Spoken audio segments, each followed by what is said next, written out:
South Africa's parliament is under intense scrutiny as its Ad Hoc Committee probes alleged corruption and interference within the justice system.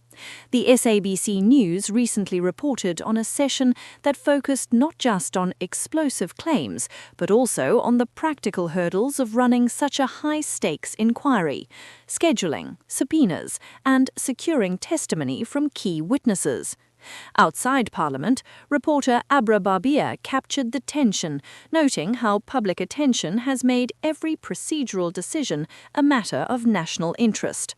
The committee was formed following disturbing claims by Lt Gen Nhlanhla Mkhwanazi, who alleged criminal infiltration at multiple levels of the justice system.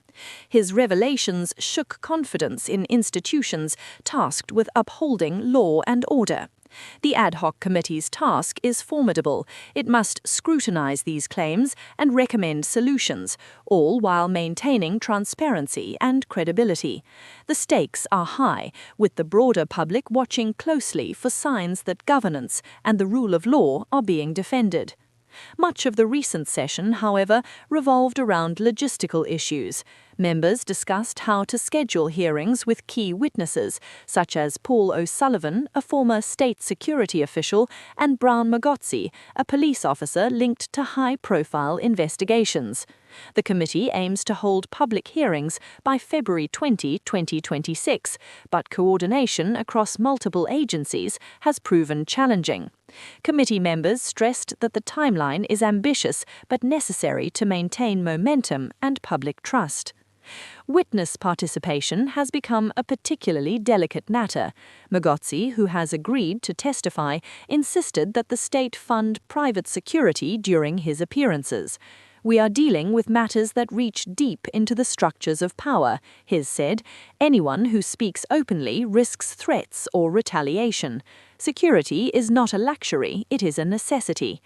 O'Sullivan has similarly raised concerns about personal safety and has requested options for remote testimony.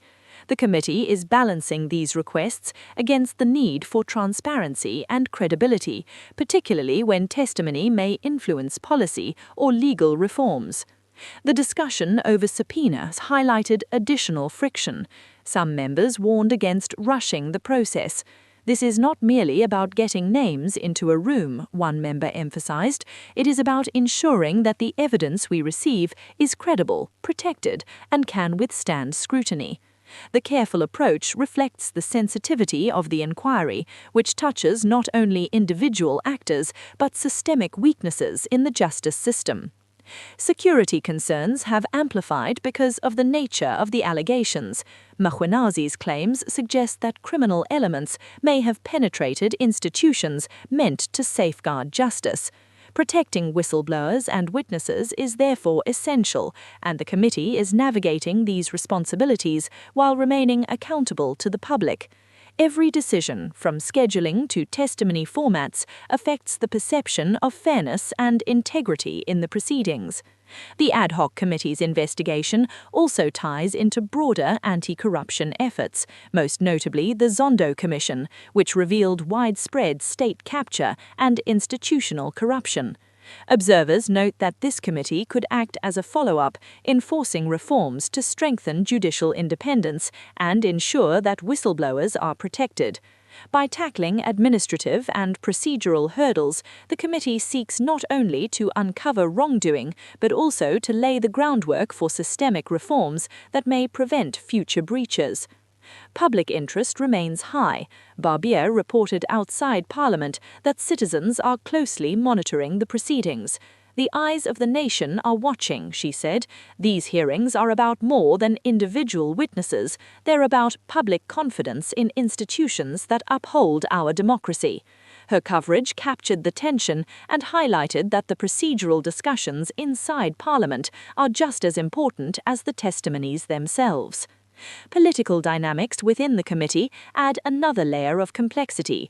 Members must navigate competing interests, public expectations, and media scrutiny. For example, agreeing to remote testimony may protect a witness but could raise questions about transparency, while insisting on in-person appearances could elevate security risks. Each choice carries implications for how the inquiry is perceived and how effectively it can uncover systemic issues. As February 20 approaches, the committee is focused on ensuring that hearings are both secure and credible. Mogotsi has continued to stress the need for robust protection. If the state wants the truth, it must first guarantee our safety, he said. O'Sullivan echoed the sentiment, noting that fear of retaliation can discourage witnesses from coming forward. These statements underscore the real-world stakes of anti-corruption investigations in South Africa and the importance of procedural safeguards. Ultimately, the committee's work represents a broader struggle against corruption in the country. From witness protection to scheduling conflicts, every administrative decision impacts the legitimacy and outcome of the investigation. Observers hope the hearings will provide insights into alleged criminal infiltration and inform reforms that strengthen institutional integrity. A committee member summarized the challenge succinctly. This is about more than investigating allegations. It is about restoring trust in the institutions that safeguard our democracy. While headlines often focus on dramatic claims or whistleblower revelations, the SABC news coverage emphasizes the importance of behind-the-scenes work, logistics, security, and procedure. These elements are essential to an inquiry's credibility and effectiveness. The Ad Hoc Committee's careful navigation of these challenges will determine whether its findings can meaningfully address corruption and reinforce public trust. South Africa's eyes remain fixed in Parliament, waiting to see whether the committee can deliver accountability while safeguarding the very witnesses whose courage makes it possible.